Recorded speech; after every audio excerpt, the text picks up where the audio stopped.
Welcome to Bloomers in the Garden. I'm Len Schroeder. And I'm Julio Zamora. First up, today's show, we received a very tough call on the Bloomers in the Garden hotline, basically asking if it's too late to plant butterfly weed. Listen for the answer in our first segment. In our second segment, we're going to talk about firewood, what types of wood you should buy, how to light a fire, and more. Gather around the fire and learn all about firewood. Feeding the birds wild bird seed absolutely makes sense. But what's the deal with suet? In our second segment, we're going to explain the benefits of feeding wild birds suet. Learn all about it, our third segment. Vinny called the Bloomers in the Garden hotline. Oh, Vin. Yes, he had a follow-up call about a blight that was affecting his vegetable garden. It leads to a larger discussion, doesn't it, Len? It sure does. Listen in during our fourth segment.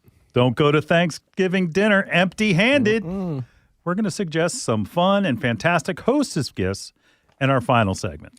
So stay tuned and join us in the garden right after these messages.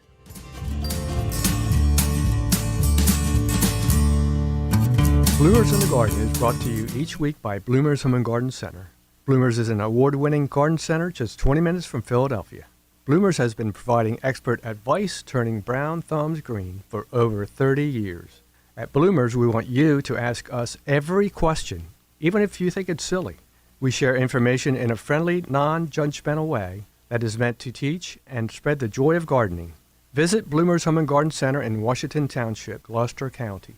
For directions, go to bloomers.com, and we'll see you in the garden. Fertilum's Azalea and Evergreen Food plus Systemic Insecticide 915-3 contains 5 micronutrients which are designed for azaleas and evergreens to provide the proper nutrients and producing stunning green leaves and essential new growth while protecting the plant from damaging insects for up to 8 weeks. Fertilum's Azalea and Evergreen Food contains 9% nitrogen for green growth, building bigger stems and leaves, 15% phosphorus for root growth and increased flower production, 13% potash to promote vigorous growth so plants are better able to resist disease and cold. The micronutrients are the icing on the cake to enhance further growth, strengthen, and beautify color. Tired of seeing your plants prematurely drop their leaves, the flowers disappear? Fertilum's Azalea Evergreen Food plus Systemic Insecticide 915-13 contains an easy-to-apply insecticide that keeps your azaleas and evergreens looking great all year long. Those hungry insects do not have a chance. Apply in spring before buds sprout and continue throughout the season as indicated on the label growing guide. Fertilum's Azalea and Evergreen Food plus Systemic Insecticide 915-13 with micronutrients is a must for the passionate azalea and evergreen grower to help produce that beautiful abundance of color and fantastic fragrance everyone will love. So next time you visit your favorite garden center, pick up Fertilum's Azalea and Evergreen Food plus Systemic and expect to have the best looking shrubs in the neighborhood. Church's Garden Center and Farms, Seashore Road, Cape May, New Jersey. Collegeville, Do It Best. Ridge Pike, Collegeville, Pennsylvania. County Line Nursery, Harleysville Pike, Harleysville, Pennsylvania. You're listening to Bloomers in the Garden Radio. Listen anytime through your favorite podcast provider or hear us on the radio each weekend.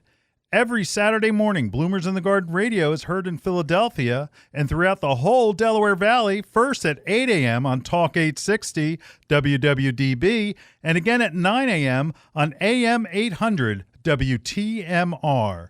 On Sunday at 8 a.m., we can be heard through the New York tri-state area on Classic Oldies, 1250 a.m. WMTR. Thanks for listening, and we'll see you in the garden. Welcome, everybody, to Bloomers in the Garden. We received a call on the Bloomers in the Garden hotline, and Alexander Graham Bell, yes, you heard it here, said it best. The only difference between failure and success is the ability to take action. Listen to his call. Hey, today is the 14th, and we got the snow coming tonight. Is it too late for me to put in this Asclepias in the ground? Thank you. Short and sweet, huh, Len? Oh, yeah, short and sweet. So procrastination, right? That's right. We're sorry to hit on our callers and our listeners, but look, you picked the one plant that is trouble to get to come back year after year. Escape butterfly weed, Butterfly weed, most people know, had that orange flower that attracts butterflies. It is the true tender perennial. I tell you what, it would be better to plant it than not to plant it. You could maybe try to keep it as a house plant, but you're going to have one of the ugliest house plants you ever had because they're going to want to go dormant. We've had a warm November, and Julio, you watch the soil temperatures. Soil temperature's still pretty warm, even though we've had some cold nights. Yeah, I have it right here, by the way. What's the soil temperature? Right now, this is a Delaware County. Current temperature right now is 39 degrees. Now, there's a 24-hour average of 38.0. Yeah, wow. And a 5-day average of 43.6. Okay, so roots are still going to be active, not as active. But what I would do is go ahead and plant it and then really try to mound up some mulch to protect it. You can't say it's really not going to die. It might. Yeah. It might because it hasn't gotten established into your soil. It's going to be like keeping in a pot below ground, which you can do. Yep.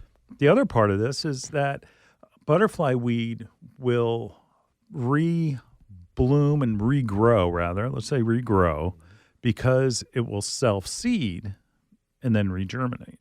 Nice. So you ever have butterfly weed or have a customer talk about, it's like, oh, I had it over here and next it's growing and it's growing 10 feet away. What happened? And that's just, again, it's where it's self-seeded there.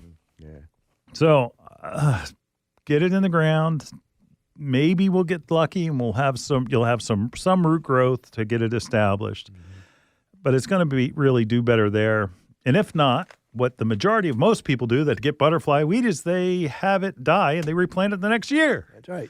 So honestly, I even though it's sold as a perennial, I consider it a tender perennial and almost an annual in some ways. So that's why this call is so tough for us, that we don't have really, do this. Do that or do this. There's no real good answer. No, there isn't. No real good answer. Yeah. So you're just going to have to see what happens. Yeah, next year has to get earlier start. Yeah, let's, we start getting it in May when it's warm and hot, and they grow like crazy. They do. And then that's and we get nice-sized plants, but we also get 4-inch plants. So you get different sizes. We get the annual version. We get the perennial version. So plant it earlier. And I remember you called in and asked about it, and it's really something that you just got to get it in the ground as early as you can to get it established. And if it establishes itself in that area, then it will come back.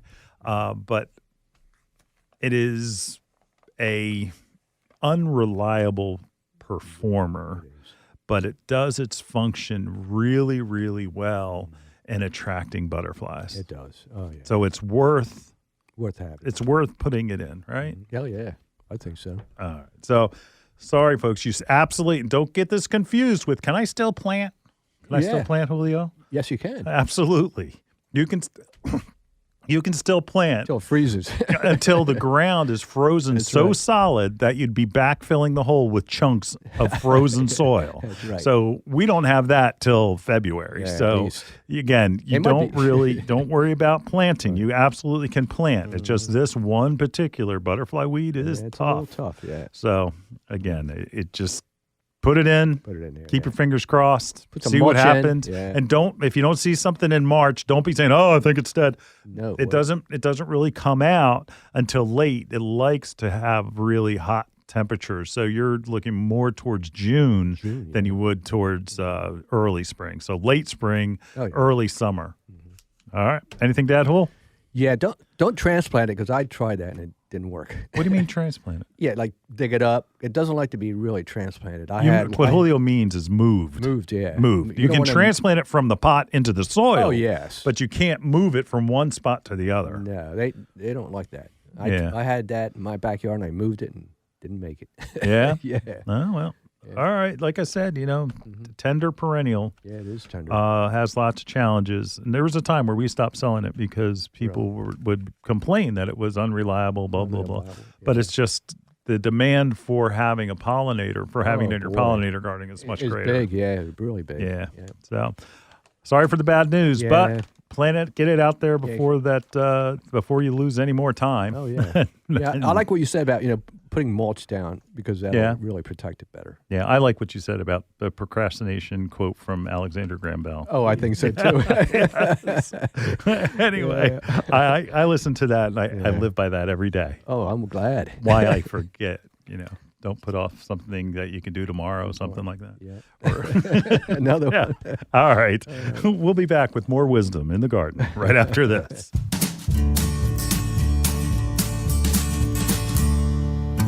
Hi, this is Len Schroeder from Bloomers in the Garden. Do you have a landscape, garden, or plant question? If so, call or text us using the Bloomers in the Garden hotline. Dial 609-685-1880. That's 609-685-1880. Don't be shy. We want to hear from you. Call or text us and let us know what problems you're facing. Let us know how we're doing. Call or text 609-685-1880. If we use your comment on the air, we'll send you a free Bloomers t-shirt. Call or text us at 609-685-1880. That's 609-685-1880. And we'll see you in the garden. Some of our most frequent questions revolve around organic container gardening for houseplants, annuals, and of course, vegetables. Coast of Maine's Bar Harbor Blend organic potting soil is a lightweight soil mixture made with salmon, blueberry, lobster, and other composts, as well as calcium and chitin-rich lobster shells, sphagnum peat, perlite, and kelp meal. It is a great soil. And Coast of Maine's Bar Harbor organic potting soil is rich in organic material, creating lush, disease-resistant plants that require less watering, less feeding. Its rich, dark brown color provides the perfect balance between water retention and drainage needed for healthy plants. Coast of Maine's Bar Harbor Blend organic potting soil is available at these local retailers. Pickering Valley Feed and Farm, Exton, Pennsylvania. Ashcombe Farm and Greenhouses, Mechanicsburg, Pennsylvania. Espen Shades Garden Centers and Greenhouse, Lidditz, Pennsylvania. The Bird Sanctuary at Bloomer's Home and Garden Center is dedicated to the care and feeding of wild birds. We carry a flock of feeders like the Brome Squirrel-Proof Feeder, which has a lifetime guarantee. Brome makes fantastic feeders for frustrating squirrels and feeding songbirds. Bloomer's Bird Sanctuary has a vast selection of wild bird seed, suet, seed cakes, and mealworms. We carry Lyric, Coles, C&S, Pine Tree Farms, and our own line called Bloomer's Blend. Bloomer's Blend Songbird Magnet contains premium black oil sunflower, peanut splits, millet, safflower, and tree nuts. It's sure to attract the most colorful songbirds to your yard. Bloomer's Home and Garden Center is located in Washington Township in Gloucester County, New Jersey. Visit us online at www.bloomers.com. When you come in, ask for Shirley Spurbeck, Bloomer's Wild Bird Specialist. Mention you heard it on Bloomers in the Garden Radio, and we'll give you $10 off a 20-pound bag of Bloomer's Blend Songbird Magnet Mix. You're listening to Bloomers in the Garden Radio. Listen anytime through your favorite podcast provider or hear us on the radio each weekend. Every Saturday morning, Bloomers in the Garden Radio is heard in Philadelphia and throughout the whole Delaware Valley, first at 8 a.m. on Talk 860 WWDB and again at 9 a.m. on AM 800 WTMR. On Sunday at 8 a.m., we can be heard through the New York tri-state area on Classic Oldies, 1250 a.m. WMTR. Thanks for listening, and we'll see you in the garden. Welcome back to Bloomers in the Garden. Hey, every year people are coming out of the woodwork. That's a joke, Julio. That's a joke. To buy firewood. Anyway. And what happens is that people aren't sure, first of all, how to buy firewood. Julio, do you know what a cord is? I want a cord of wood. It's a pile of wood that is a certain amount in it. And I'm always do these questions without any warning. Any warning, yeah. No. So a cord of wood is 4 foot wide, 4 foot high, and 8 foot long. There you go. And it's stacked so that there's the least amount of airspace between it. So if you're buying wood, that's what you should get when you get a cord. Half a cord is obviously half that, 4 by 4 by 4.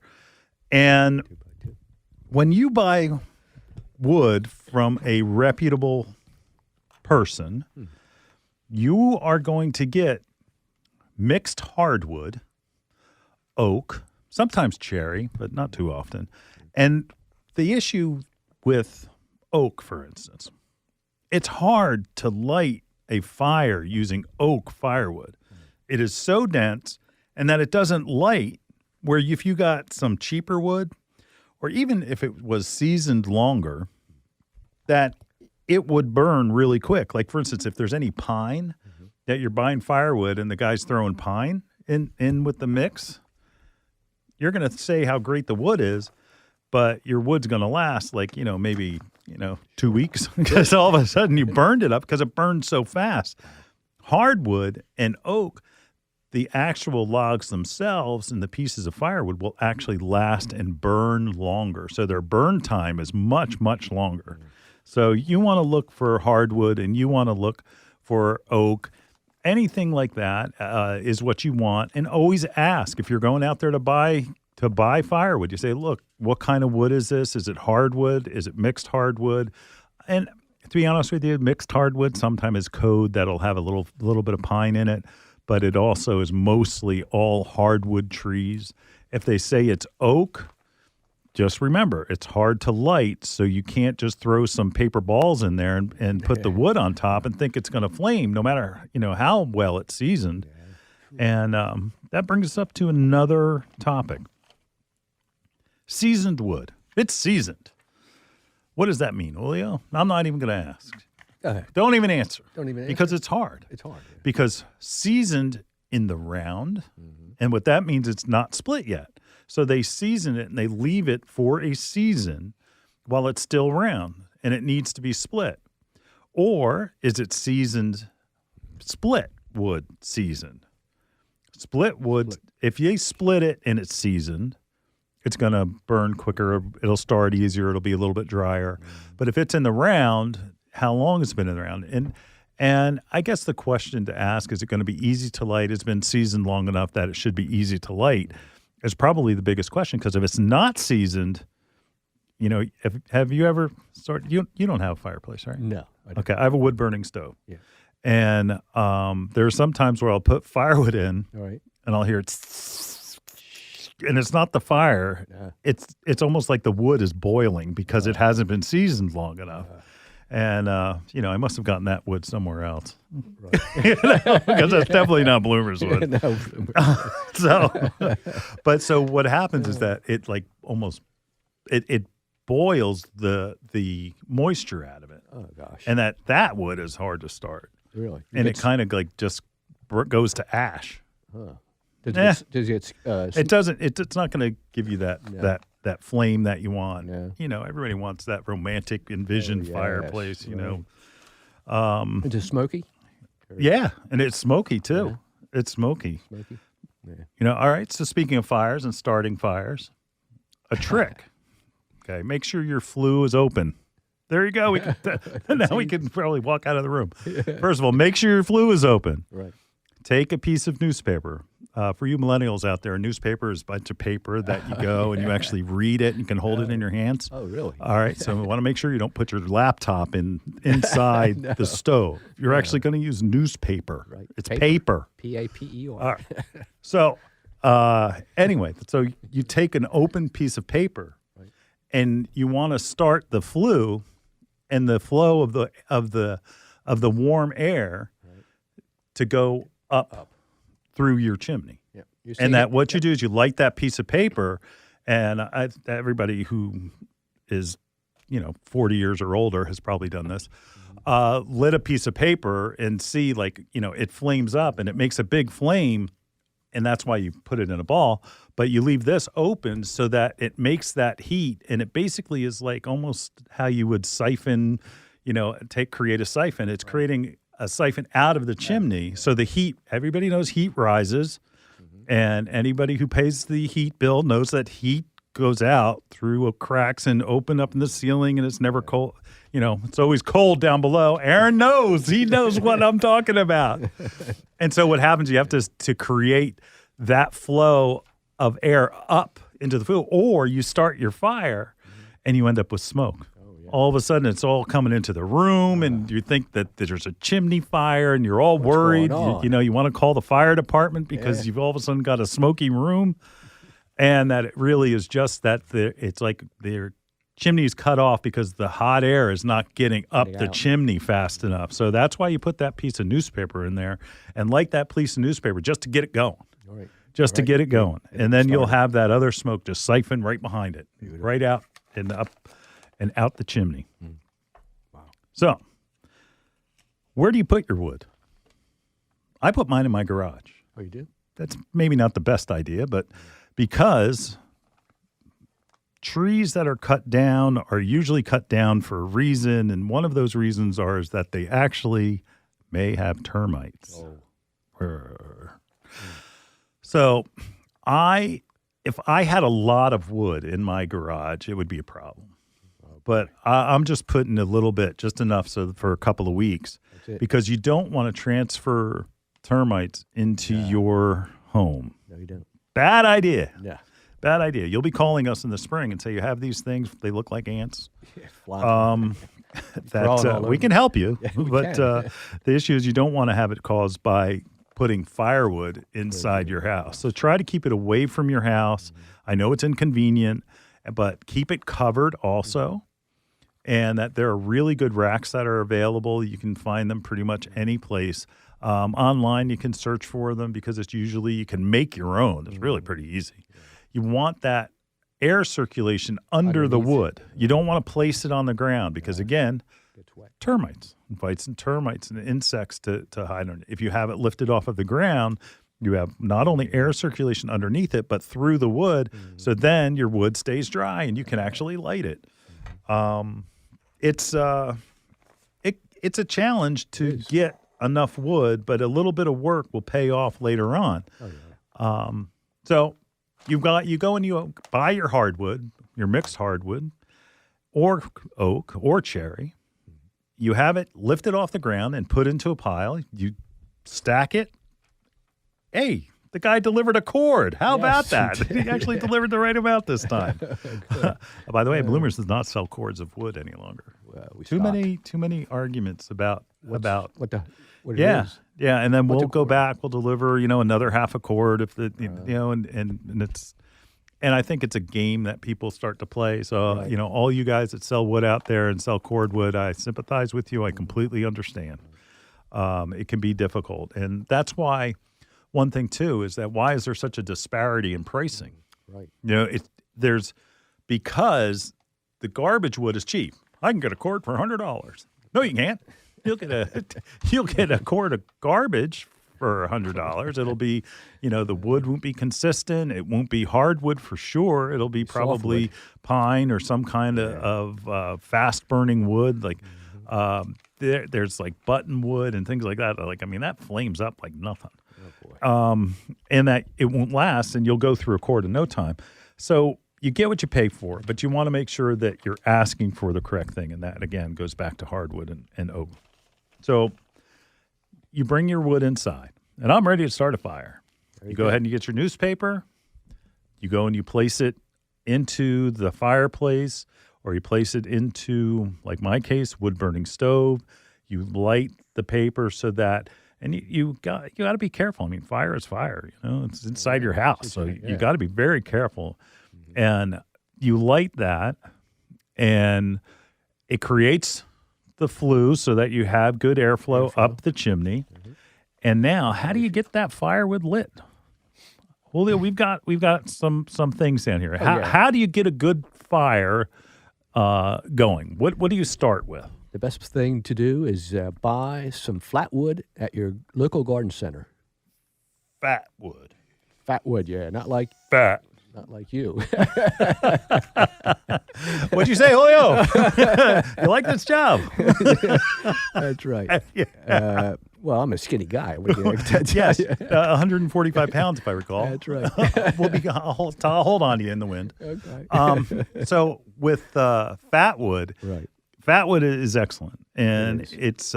Can you explain what fat wood is, Julio? Yes, it's a small piece of wood. It's about I'd say about 6 inches long. Right, it's kindling wood. Yeah, kindling wood. It's made out of pine, and really a great all organic, Organic, yeah. all organic, and it's a fire starter. Yeah, that's it. Because of the way that it is. It's the stumps of old dead pine trees.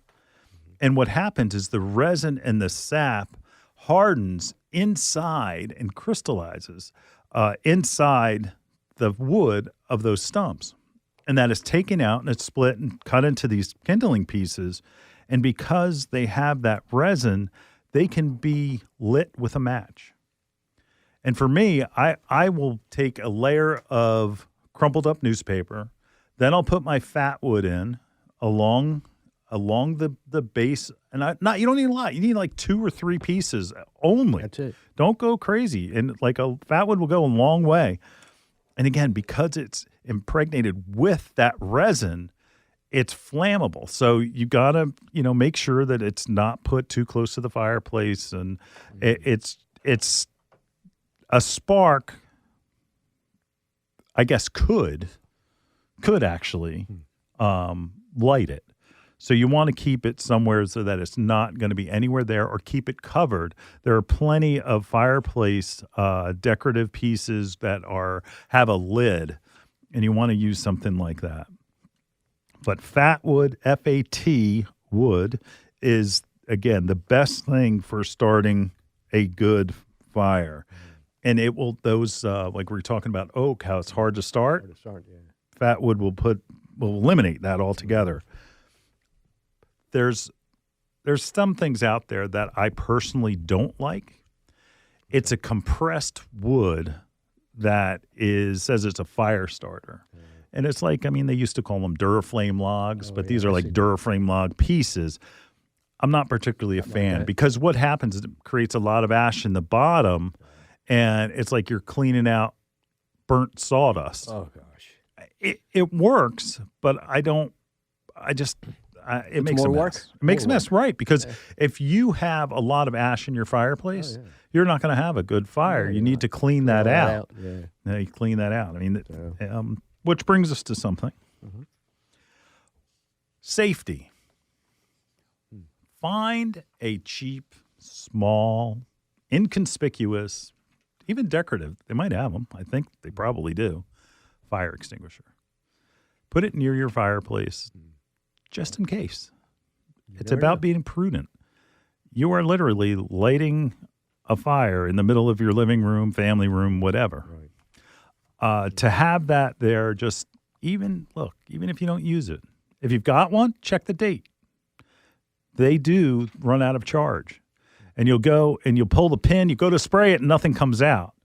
So make sure you check that and get it doesn't have to be out in full public view. Again, like these little boxes, they can be hidden, but you want to make sure that your family members know where they are.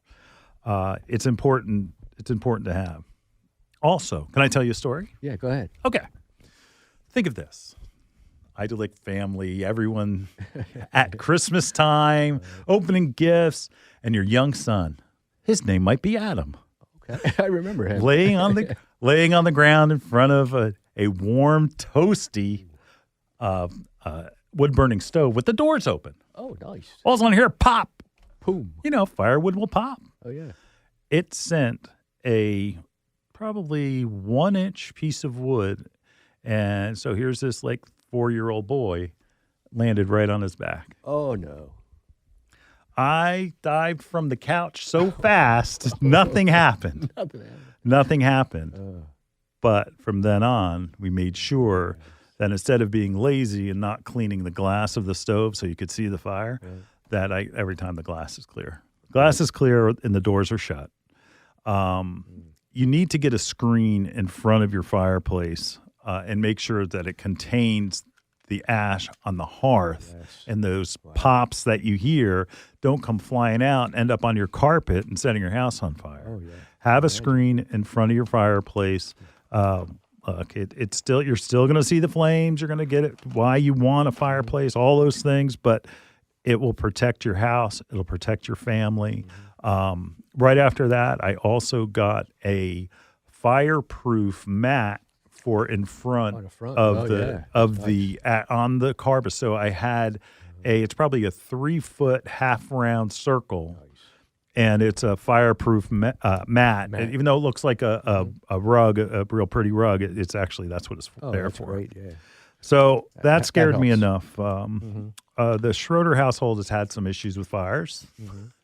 I can imagine. Yeah, what I told you to empty the ash right out of your fireplace. Right. Make sure you put it in a metal can. Unlike we put it in the plastic can, which is inside our garage. Oh boy! Yeah. And what happened? Set the garage on fire. Oh my gosh! 2 or 3 days later. Wow. So what happened? A small ash ember got into the plastic. Oh brother! Started that plastic on fire. And started the stairs. Like, Julio, you've been to my house. So when you go and you walk up the stairs of the garage, I've left the stairs with the burn in it as a reminder saying, you dope, you know, remember what happened? Yes. Remember what happened? I can imagine. So make sure that you put it in a metal can, and that I have now a metal little garbage can right next to the stove, wood-burning stove, and I put it right there beforehand. Wow. That's, now, and you know what I do with that when that can is full? What do you do? I bring it out and I put it in my garden. Oh, there you go. Everybody's heard of potash, right? That's right. It is a nutrient to your garden. There you go. Adds to soil tilth, and it's an actual great benefit. Look at that. So coming away, we're gonna wrap up. You know, the one thing that I would come away with this is get good wood. Get hardwood or oak. 2, buy yourself a box of fat wood. You're going to pay. It's not going to be like that cheap Duraflame log. Yeah, you don't want that. All right? But get the fat wood to help you start the fire. 3, safety. Fire extinguisher, screen. Do everything you can to protect your home and your family. It's very important. Lots of fires. And also, last thing, get your chimney inspected. When was the last time you had your chimney inspected? They will come, clean your chimney, inspect your chimney, because more fires are started, and you can ask any fireman, that is because of the buildup of the, it's really things like we were talking about, how easy it is to light pine. Right. Pine will go into your chimney and basically hold on to your chimney as if it were sap. And then that fire happens in the fireplace, in the chimney, not from the fireplace. It happens from the fire, but it's a chimney fire, and it goes straight up, and it does all kinds of damage. It actually freaks me out. I have my chimney inspected every 2 years. So anyway, there are plenty of guys that will do it. And they'll be more than happy to come out now because they know they can charge for it. Yeah. Sorry, call them in the summer. They'll be happy because they don't have as much business, but you'll also probably get a better price. Good deal. All right, anything to add, Julio? Oh no, I love your wood, your wood stove that you have. Yeah, it's very very homey.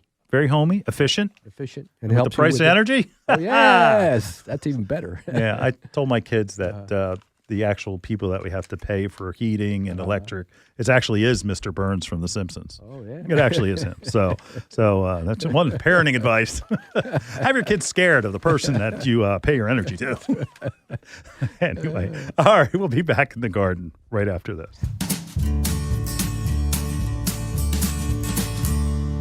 Hi, this is Len Schroeder from Bloomers in the Garden. Do you have a landscape, garden, or plant question? If so, call or text us using the Bloomers in the Garden hotline. Dial 609-685-1880. That's 609-685-1880. Don't be shy. We want to hear from you. Call or text us and let us know what problems you're facing. Let us know how we're doing. Call or text 609-685-1880. If we use your comment on the air, we'll send you a free Bloomers t-shirt. Call or text us at 609-685-1880. That's 609-685-1880. And we'll see you in the garden. Fertilome Succulent Potting Mix with EcoPeat is the perfect ready-to-use potting mix for all your succulents. Fertilome Succulent Potting Mix is a blend of sphagnum peat moss, perlite, and eco-peat. Eco-peat is a natural wood fiber from peat bogs. When added to Fertilome peat moss, it produces a superior professional substrate with an exceptional ratio of air porosity and water holding capacity. Fertilome succulent potting mix will ensure maximum drainage with ideal water retention. It's simply the best succulent mix on the market. Ask for Fertilome by name at your local garden center. Available at Daniel's Garden Center, Sumneytown Pike, Harleysville, Pennsylvania. Gasper's Home and Garden, 316 Tanyard Road, Richboro, PA.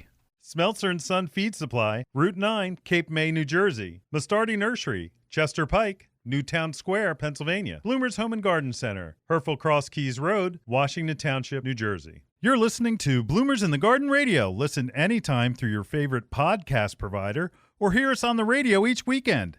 Every Saturday morning, Bloomers in the Garden Radio is heard in Philadelphia and throughout the whole Delaware Valley, first at 8 a.m. on Talk 860 WWDB and again at 9 a.m. on AM 800 WTMR. On Sunday at 8 a.m., we can be heard through the New York tri-state area on Classic Oldies, 1250 a.m. WMTR. Thanks for listening, and we'll see you in the garden. Welcome back to Bloomers in the Garden. As the temperatures drop, folks, wild birds are going to need you for the winter, to feed them, because they're going to need a lot of help. That's right. That's right. We have to, and they're often called now wild pets. Yeah, that your birds are wild pets. I consider them that way. You feed the birds. I feed the birds. Yeah, I love How many feeders do you have? I got 2. 2. I have 3. Okay. I have 3 feeders, and sometimes it feels like I feed the squirrels more than the birds. But anyway, when I run outside, I get to scare them, though. They run away. Okay. Bird seed. We're not talking about that. No, we're not. Bird seed's easy. We talked a little about that last week. Yeah. But this week, we're going to talk about suet. Suet. You've seen it. It's kind of pliable. It's kind of weird. It's like, what the heck is that? Well, I'm going to drop the curtain. It's animal fat. Yeah, that's it. Basically, it's bacon. Bacon, yeah. It's any kind of rendered fat. And the reason why birds need it is because it is a big-time energy source. Birds need, when it gets colder, the birds need to produce enough warmth in their body. And sure, they've got feathers, and you'll sometimes see birds puff out their feathers to create a little better insulating layer. But they need the calories and intake. It's incredible the amount that they need, and that the animal fat helps build that protein and build that into that fat into them so that they can metabolize it. And it's so important in cold weather. And just let me sneak this in. Also, water is important. Birds can't find water if it's frozen. That's one of the most important things that you can do for your birds is get a metal bird feeder. Bird bath out there, and just every once in a while put some fresh water in it. We will see at Bloomers, we have some puddles left from where there's sprinkler sun, or we're watering something, and the birds will flock to it because they're so thirsty they can't find any water to drink because it's all frozen over. So back to suet. What are the different ways that you can feed suet, Julio? Yeah, the one I have at home is the one that's made out of metal. It's like a little. So it's a cage. It's a cage, yeah, and I put mine in there. Yeah. Okay, so you use a cake. A cake. Yeah, use a cake. Use a cake. So the one thing that there are available is cakes. Those are those square-looking things. They're about an inch thick and probably 4 by 4. Right. Then there's also plugs, and that's exactly what they sounded. They can fill a log feeder, and you could even do this as a little craft project too, where you just take a piece of wood, that's even a branch or something that you find that's probably about 4 inches round, and then you drill some holes in it that are probably about an inch and a half, inch and a quarter, probably inch and a quarter. It's a little bit smaller than that. And that you put the plugs in it, and that the birds peck it out, and that you can put a squirrel baffle over it and keep the squirrels from eating it too. Because squirrels will absolutely eat suet. So They eat everything. and there's also nuggets. Good thing about nuggets is you can put them into a standard bird feeder. And again, I can't say it enough that it's important for to give your birds this high energy, this ability to create warmth, especially as things get colder. Another tip is make sure, like Julio said, he has a cage feeder. You want to use an upside down suet feeder. And then that way you're avoiding having any of like starlings are going to avoid it. And they don't like to feed upside down. But your woodpeckers and chickadees and nuthatches will easily grab that. But you won't have the starlings. And starlings, if you get one, it's not a big deal. But they always seem to bring their whole family. Yeah, so you end up all of a sudden, it's like you've got a flock of crows in your backyard. That's right. So you don't really want starlings. And so an upside down feeders, because they won't cling like, again, their bird types are called clingers. Like so woodpeckers, chickadees, nuthatches, all the cute little birds, they will cling. Mm-hmm. So, again, as far as other birds that will eat suet, wrens, cardinals will, warblers will.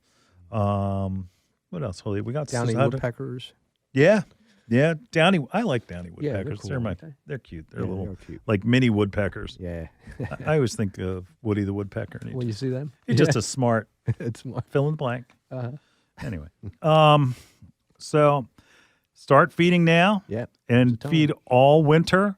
Mm-hmm. There's still some natural food out there, but once all of the seed heads are depleted, which is going to be quick, and anybody who's had holly and they look at all the berries in the holly and they all of a sudden they're gone. They don't fall off; they get eaten. Yeah. So they're going to be gone soon. So keep feeding suet, and you'll have a nice mixture of birds. It's not that it's going to attract just one kind. Yeah.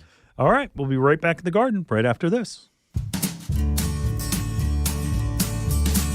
Hi, this is Len Schroeder from Bloomers in the Garden. Do you have a landscape, garden, or plant question? If so, call or text us using the Bloomers in the Garden hotline. Dial 609-685-1880. That's 609-685-1880. Don't be shy. We want to hear from you. Call or text us and let us know what problems you're facing. Let us know how we're doing.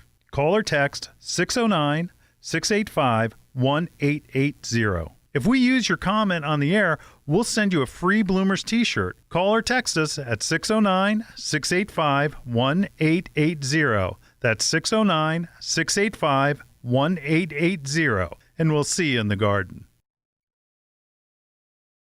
Your next houseplant is waiting for you in Bloomers Home and Garden Center's greenhouse. Bloomers recognizes that houseplant choices are as important to your interior decorating as the fabric on your couch.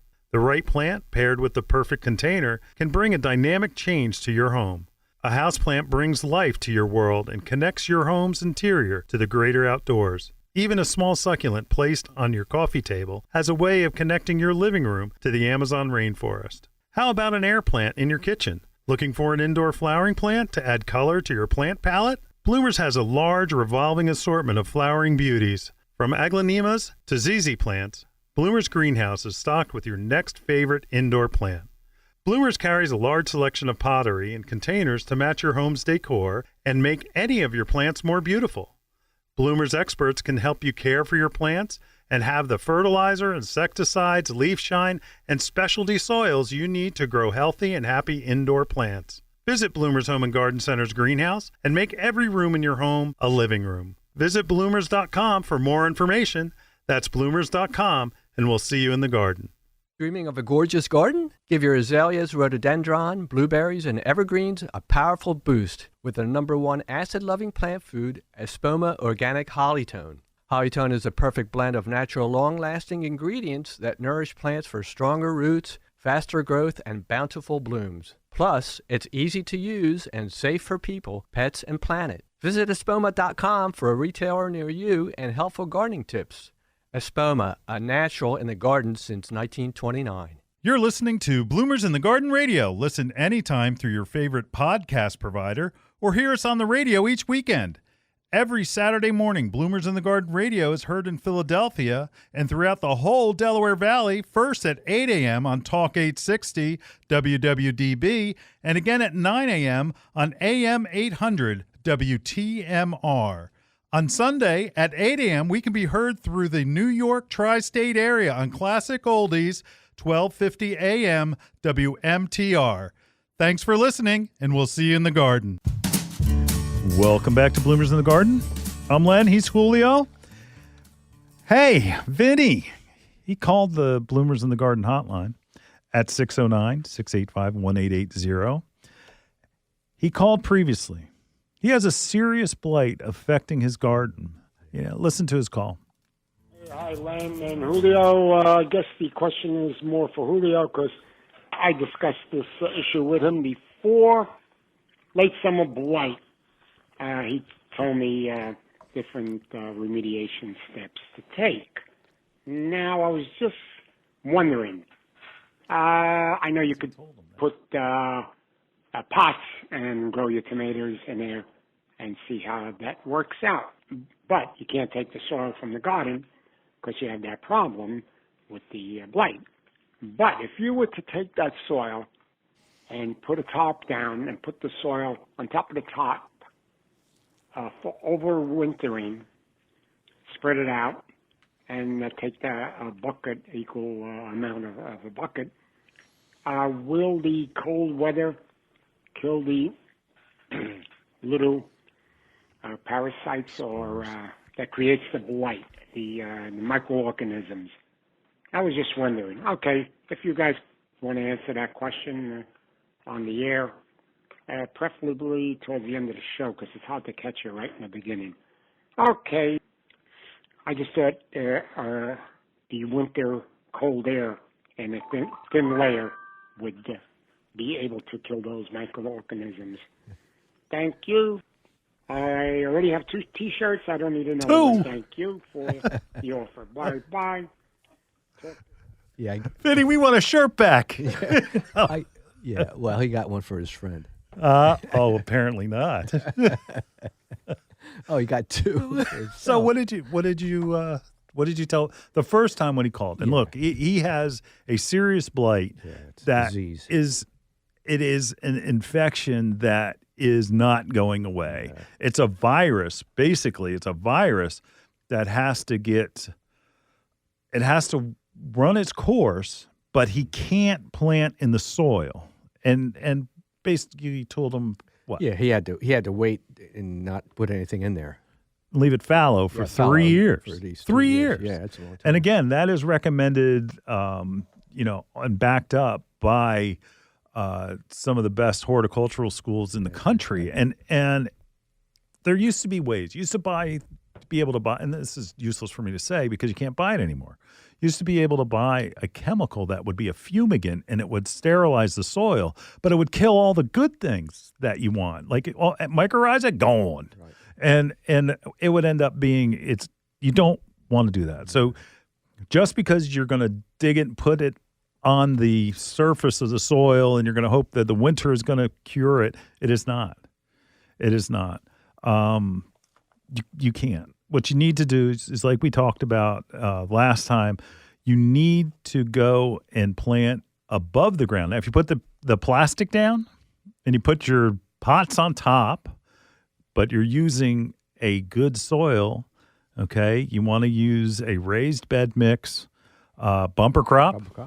Bumper crop. That'll be the perfect one.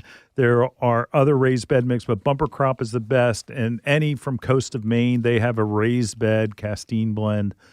Excellent product. You're going to want to plant in those. You don't want to plant in that soil because it'll perpetuate it. If you have to wait 3 years and you plant in that soil, and you're going to, guess what? Your plants that you have in the pots, if you're using your soil from your garden, are going to get the same blight. So relax. You got to let it go. Move your garden. Go throw some grass seed in that squared area off and move somewhere else. You can't really plant in that area, but I would go above the ground. think of it this way. If you have black spot on your roses and you leave your leaves there, the black spot's going to be there next year because the leaves have the spores on it that are causing the black spot problem in your roses, and they'll just reinfect them next year.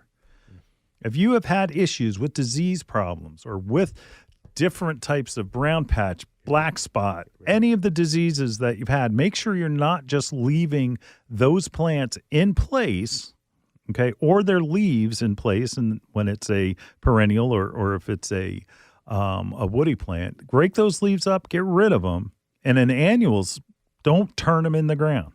You want to dig those annuals out. You want to dig those vegetables out. You want to get rid of the roots and all, because you're going to be perpetuating the problem till next year. Sorry, Vin. It's not good news, but it will be good news in the long run. Again, we suggested that you need to wait 3 years to be able to replant in that area. You want to give it a shot in 2? I mean, I would, but then again, I'd probably move my garden because that soil in that area is affected. It's infected now.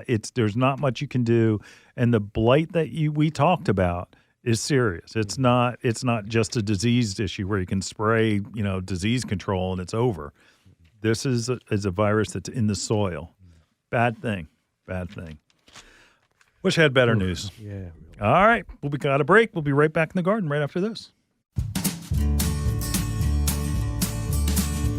Hi, this is Len Schroeder from Bloomers in the Garden. Do you have a landscape, garden, or plant question? If so, call or text us using the Bloomers in the Garden hotline. Dial 609-685-1880. That's 609-685-1880. Don't be shy. We want to hear from you. Call or text us and let us know what problems you're facing. Let us know how we're doing. Call or text 609-685-1880. If we use your comment on the air, we'll send you a free Bloomers t-shirt. Call or text us at 609-685-1880. That's 609-685-1880. And we'll see you in the garden.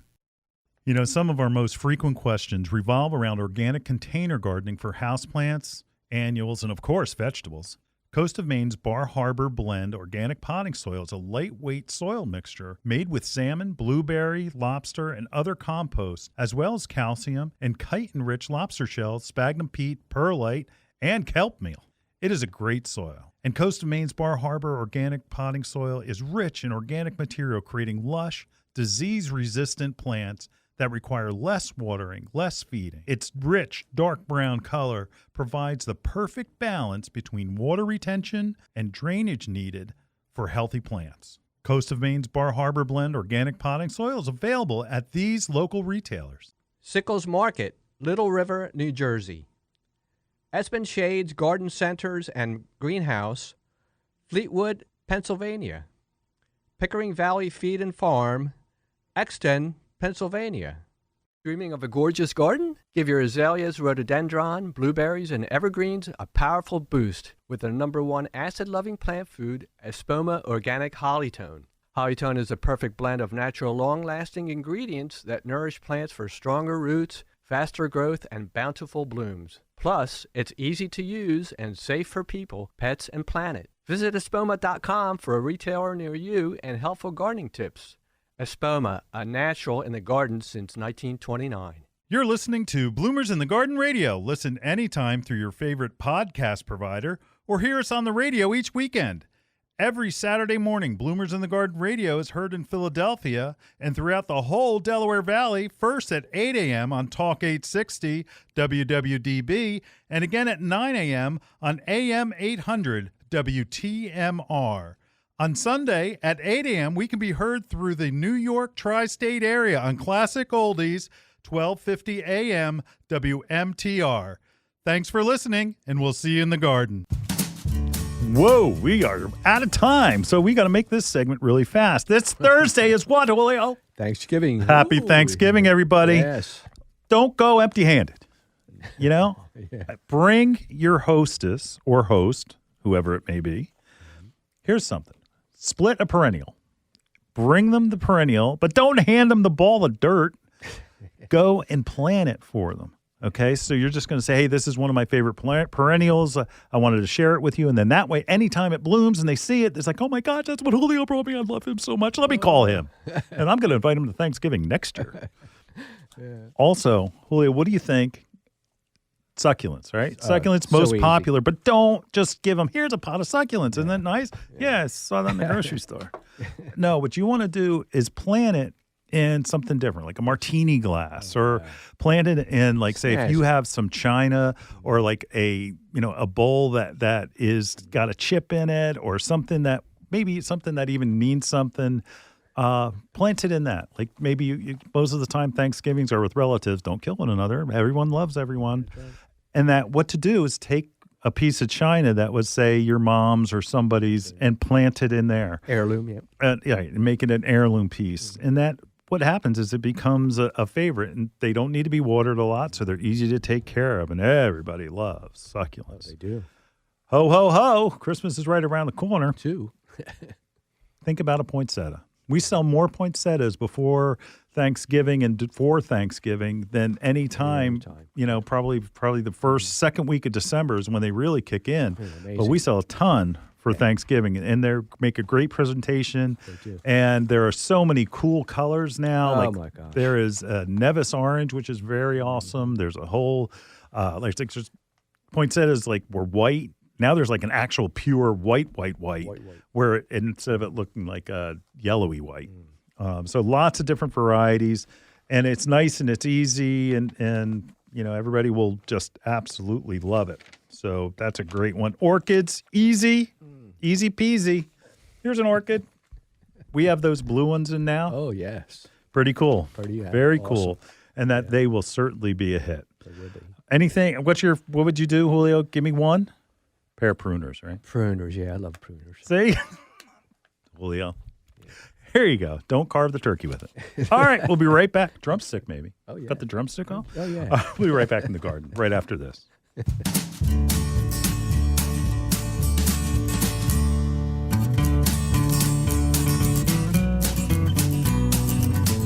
Hi, this is Len Schroeder from Bloomers in the Garden. Do you have a landscape, garden, or plant question? If so, call or text us using the Bloomers in the Garden hotline. Dial 609-685-1880. That's 609-685-1880. Don't be shy. We want to hear from you. Call or text us and let us know what problems you're facing. Let us know how we're doing. Call or text 609-685-1880. If we use your comment on the air, we'll send you a free Bloomers t-shirt. Call or text us at 609-685-1880. That's 609-685-1880. And we'll see you in the garden.